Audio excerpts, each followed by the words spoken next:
This video is based on real events and publicly available sources. It is created for education and awareness only, and does not promote violence or crime. Some viewers may find it disturbing. Hello दोस्तों, नमस्कार। मेरा नाम है विशाल और स्वागत है आपका हमारे चैनल क्लिपमेट स्टोरी पर। और मैं उम्मीद करता हूं कि आप लोग बहुत अच्छे होंगे। 20 मार्च 2025। जब पहली बार लोगों ने साहिल मुस्कान केस के बारे में सुना तो सभी की जुबान पर एक ही बात थी कि इससे भयानक कुछ नहीं हो सकता। लेकिन फिर आई तारीख 23 मई 2025। दुनिया ने राजा के लिए सोनम की साजिशों को देखा। तब भी लोगों ने कुछ ऐसा ही कहा। तो क्या सच में ऐसा हुआ है?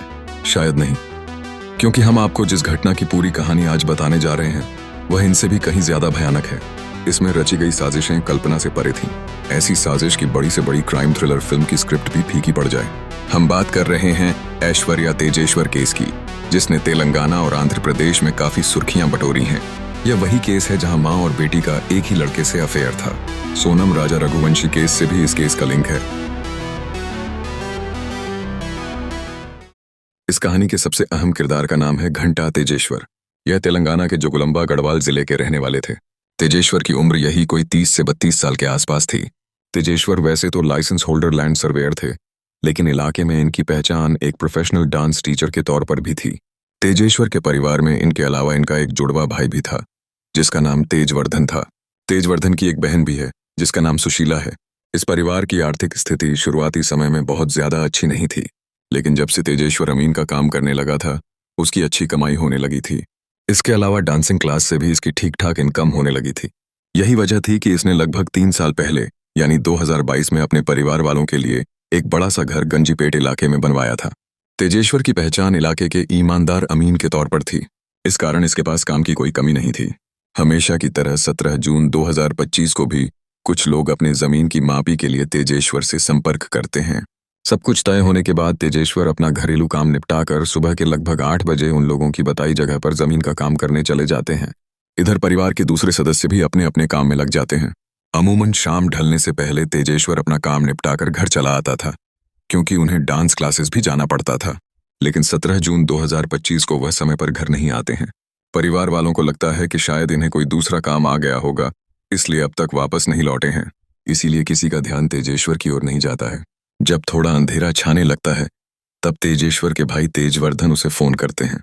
फोन करते ही तेजवर्धन को झटका सा लगता है, क्योंकि तेजेश्वर का मोबाइल स्विच ऑन ऑफ बताता है, जबकि वह कभी भी अपना मोबाइल स्विच ऑन ऑफ नहीं करता था। अब तेजेश्वर के 2-4 जानने वालों को भी फोन किया जाता है, मगर उसकी खबर कहीं से नहीं मिलती है। तेजेश्वर के परिवार में उसकी पत्नी भी थी, जिसका नाम ऐश्वर्या उर्फ सहरसा था। ऐश्वर्या और तेजेश्वर की शादी को अभी बस 1 महीना हुआ था। इन दोनों की शादी 18 मई 2025 को हुई थी। तेजेश्वर को घर आने में देर होने तथा मोबाइल स्विच ऑफ होने के कारण परिवार के सभी सदस्य चिंतित थे। लोग तेजेश्वर की पत्नी ऐश्वर्या से पूछते हैं कि क्या तुम्हें तेजेश्वर के बारे में कुछ जानकारी है? तो जवाब में ऐश्वर्या कहती है कि मुझे तो बस इतना ही पता है कि वह पास के ही गांव में जमीन के काम के सिलसिले में गए हैं। अब परिवार के सभी सदस्य अपने अपने लेवल से तेजेश्वर के बारे में जानकारी जुटाने में लग जाते हैं। यह रहा आपका पूरा टेक्स्ट, जिसमें मैंने सभी इंग्लिश शब्दों को हिंदी में और नंबर संक्षेप में टाइम को हिंदी उच्चारण शब्दों में बदल दिया है। बाकी कहानी वैसी ही रखी है, मगर कहीं से कोई खबर नहीं मिलती है। अनहोनी की आशंकाओं से घिरे परिवार के सदस्य रात में चैन से सो भी नहीं पाते हैं। अगली सुबह यानी 18 जून को आसपास रहने वाले कुछ दूसरे रिश्तेदार भी तेजेश्वर के घर पहुंच जाते हैं। सभी लोग तेजेश्वर को ढूंढते हुए थक चुके थे, इसलिए अब सभी की एक राय बनती है कि पुलिस में जाकर तेजेश्वर की गुमशुदगी की रिपोर्ट दर्ज करवा दी जाए। इसी के बाद तेजेश्वर के भाई तेजवर्धन गढ़वाल पुलिस स्टेशन पहुंचते हैं और वहां अपने भाई की मिसिंग रिपोर्ट दर्ज करवाते हैं। मिसिंग रिपोर्ट दर्ज होते ही पुलिस की एक टीम मामले की तहकीकात में लग जाती है। सबसे पहले परिवार वालों की मदद से तेजेश्वर के डेली रूटीन, दैनिक दिनचर्या को समझने की कोशिश की जाती है। फिर इस आधार पर पुलिस अपनी जांच आगे बढ़ाते हुए सबसे पहले आसपास के इलाकों में लगे सभी सीसीटीवी, निगरानी कैमरा फुटेज की जांच शुरू करती है। कई घंटों की जांच के बाद पुलिस वालों को इस मामले में पहला ब्रेक थ्रू, पहली बड़ी सफलता मिलता है। घर से तेजेश्वर तो अपनी बाइक से निकला था, लेकिन एक निगरानी कैमरे की फुटेज में वह पास के ही कृष्ण रेड्डी बंगले के पास एक SUV स्पोर्ट्स यूटिलिटी वाहन में सवार होता हुआ दिखाई देता है। पुलिस इसी गाड़ी को ट्रेस पता लगाने करने की कोशिश में लग जाती है, लेकिन उन्हें ज्यादा कामयाबी नहीं मिलती है। इस मामले में एक बार फिर से परिवार के सदस्यों से पुलिस वाले बातचीत करते हैं। इस बातचीत के दौरान तेजेश्वर के भाई तेजवर्धन अपने बयान में बताते हैं कि तेजेश्वर के गायब होने पर पूरा परिवार काफी परेशान है, जबकि उसकी नई नवेली पत्नी उम्मीद से उलट बिल्कुल शांत दिख रही है। तेजवर्धन कहता है कि उसने एक बार भी ऐश्वर्या की आंखों में आंसू का एक कतरा भी नहीं देखा है। भला जिनकी शादी को अभी 1 महीना भी ना हुआ हो और उसका पति गायब हो जाए, वह लड़की इतनी शांत कैसे हो सकती है? बस यही बात तेजवर्धन को खटकती है। इसी आधार पर वह अपना शक ऐश्वर्या पर जताता है कि कहीं न कहीं तेजेश्वर के गायब होने के पीछे ऐश्वर्या का हाथ हो सकता है। अब पुलिस अपनी जांच में तेजेश्वर की पत्नी ऐश्वर्या को भी शामिल कर लेती है। पहले ऐश्वर्या से पूछताछ करने की बजाय ऐश्वर्या की कॉल विवरण रिकॉर्ड निकलवाए जाते हैं। यहीं से पुलिस को पहला बड़ा ब्रेक थ्रू मिलता है। ऐश्वर्या की कॉल विवरण रिकॉर्ड से पुलिस वालों को पता चलता है कि पिछले 1 महीने में एक नंबर पर ऐश्वर्या ने 2000 से भी ज्यादा बार ऑडियो और वीडियो कॉल किए हैं। यहां तक कि शादी वाले दिन यानी 18 मई 2025 को भी दर्जनों कॉल्स ऐश्वर्या ने उस नंबर पर किए थे। आखिर यह कौन था जिससे 1 महीने में 2000 से भी ज्यादा बार बात की गई थी? उस नंबर की जांच करने पर पता चलता है कि वह नंबर किसी वी तिरुमला राव के नाम पर दर्ज है। आगे की जांच में सामने आता है कि V Tirumala Rao Canfin Homes Private Limited नाम की एक फाइनेंस कंपनी में बतौर शाखा प्रबंधक काम करता है।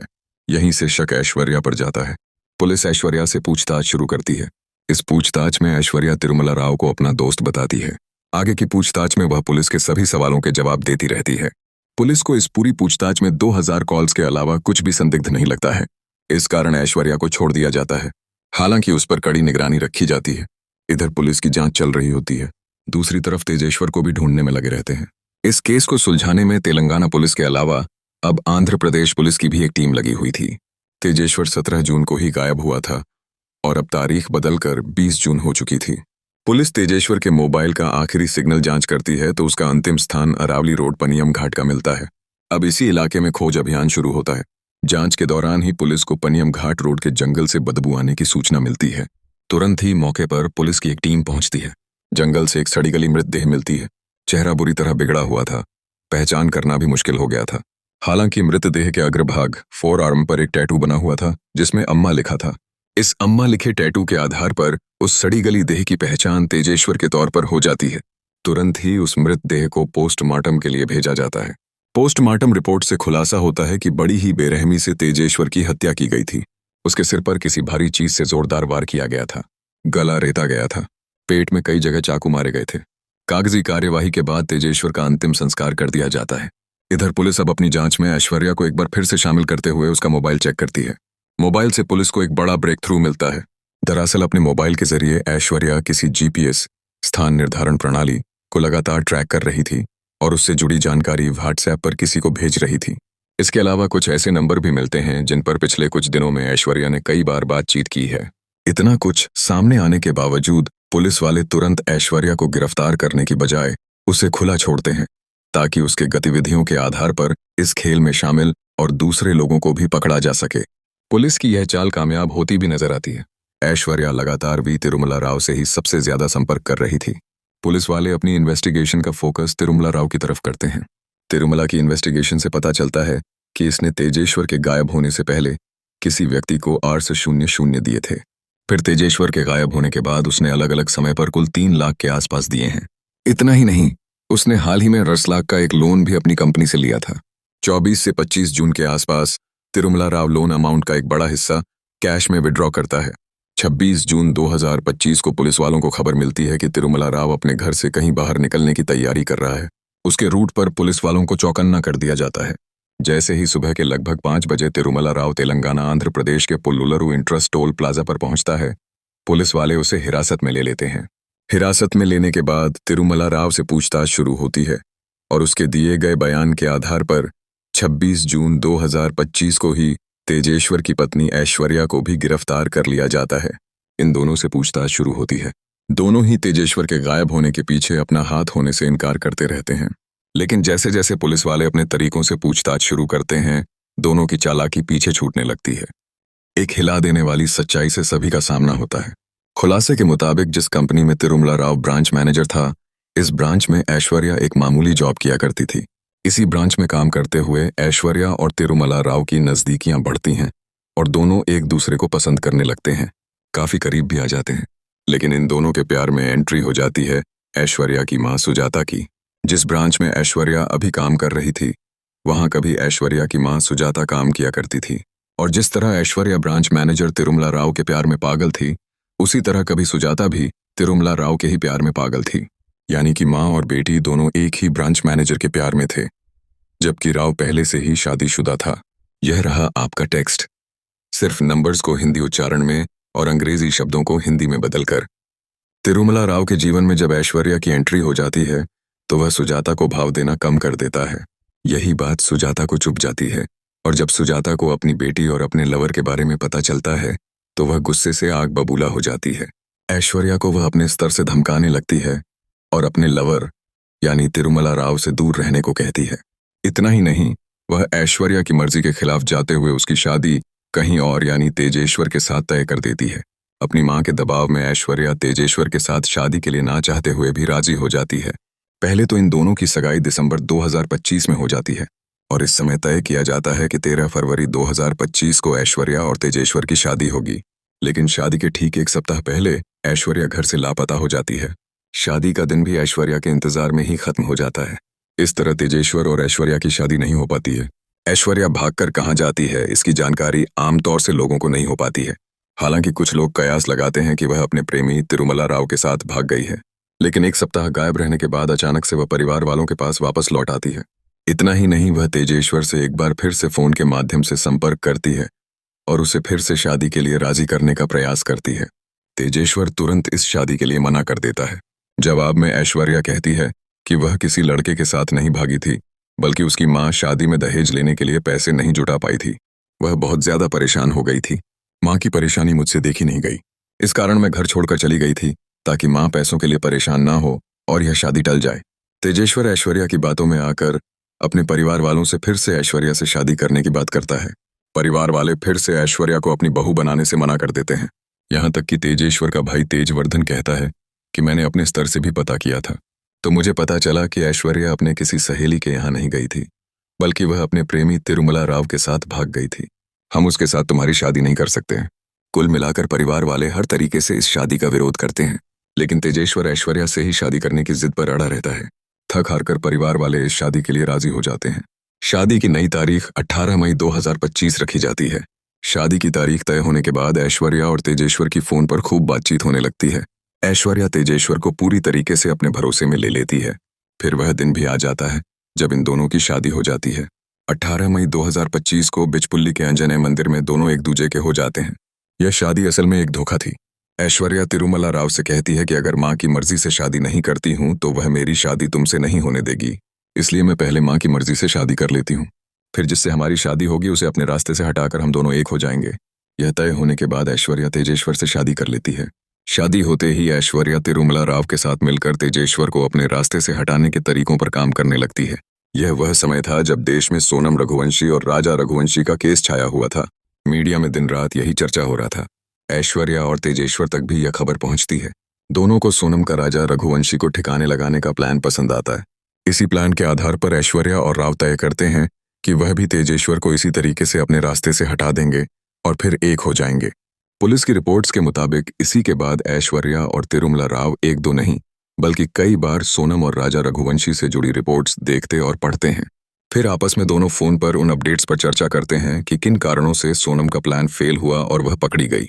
दोनों आपस में बात करते हुए कहते हैं कि हम उन गलतियों को नहीं दोहराएंगे जिनसे सोनम पकड़ी गई।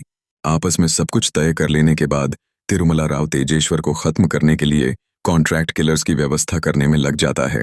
इस सिलसिले में उसकी पहली मुलाकात कुमारी नागेश नाम के एक व्यक्ति से होती है। नागेश एक लोन एजेंट के तौर पर काम किया करता था।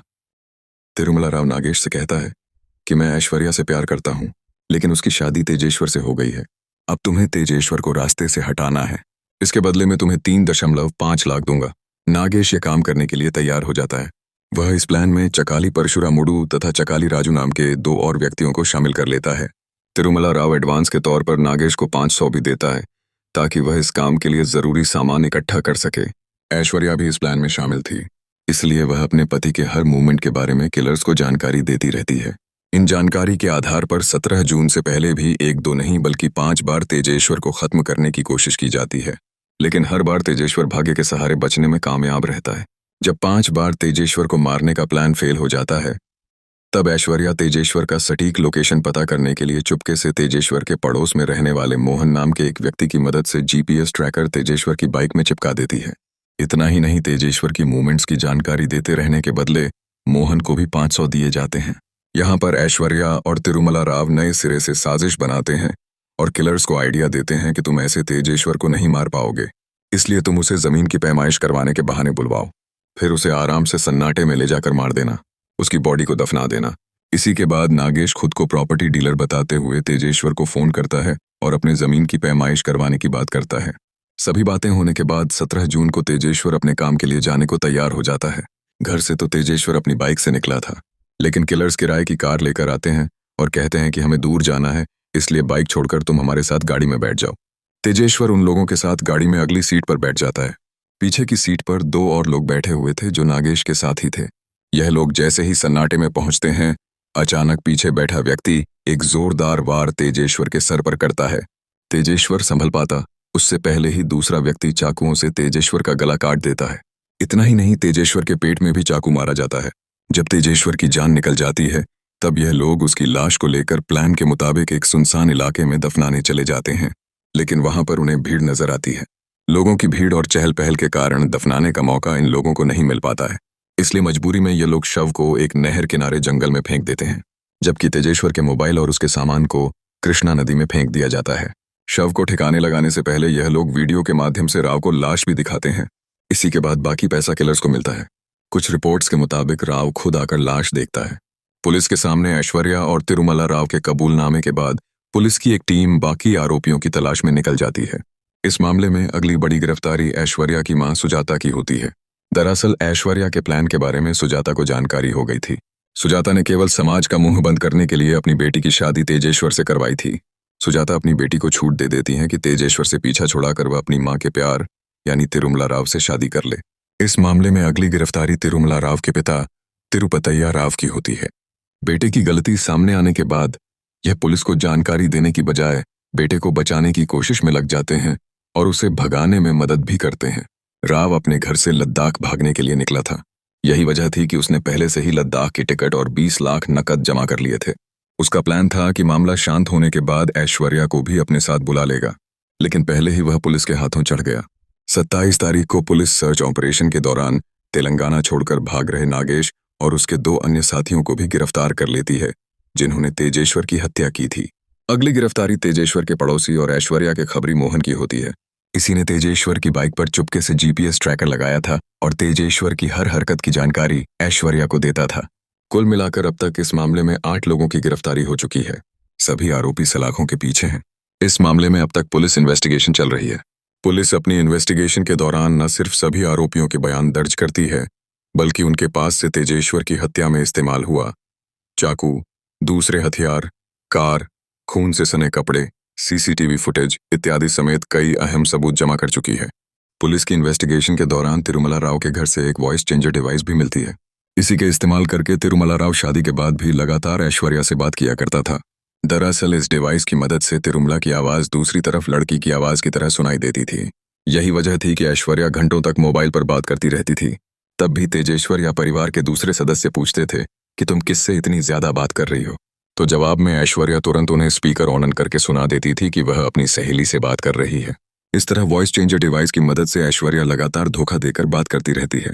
पुलिस अपनी इन्वेस्टिगेशन में यह भी साबित कर चुकी है कि किस तरीके से ऐश्वर्या और तिरुमला ने लगातार सोनम रघुवंशी केस को फॉलो करते हुए इस हत्याकांड को अंजाम दिया। पुलिस जांच में एक और हैरान कर देने वाली सच्चाई सामने आती है। दरअसल तेजेश्वर से पहले तिरुमला राव अपनी ही पत्नी की हत्या का प्लान कर रहा था। प्लान के मुताबिक वह पहले अपनी पत्नी की हत्या करता और फिर ऐश्वर्या से शादी कर लेता। यह सब कुछ हो पाता उससे पहले ही ऐश्वर्या की मां इन दोनों के रिश्ते के बीच आ जाती है और फिर ऐश्वर्या की शादी कहीं और होने की वजह से तिरुमला राव की पत्नी की जान बच जाती है, लेकिन बेचारा तेजेश्वर बेमौत मारा जाता है। पुलिस के मुताबिक इस हत्याकांड में शामिल सभी आरोपियों के खिलाफ पर्याप्त सबूत जमा हो चुके हैं और उन्हें कड़ी से कड़ी सजा दिलवाई जाएगी। अब यह तो आने वाला समय ही बताएगा कि तेजेश्वर के गुनहगारों को क्या सजा मिलती है। सजा भी अदालत तय करेगी। शायद आरोपियों को मिली कोई भी सजा तेजेश्वर की मासूमियत के साथ हुए खिलवाड़ और धोखे की भरपाई नहीं कर सकता। लेकिन आपके अनुसार इस मामले में सबसे बड़ा दोषी कौन है और किसे क्या सजा मिलनी चाहिए, कमेंट बॉक्स में जरूर बताएं। अगर आपको हमारी मेहनत पसंद आई हो तो इस वीडियो को लाइक करते हुए शेयर भी करें। धन्यवाद।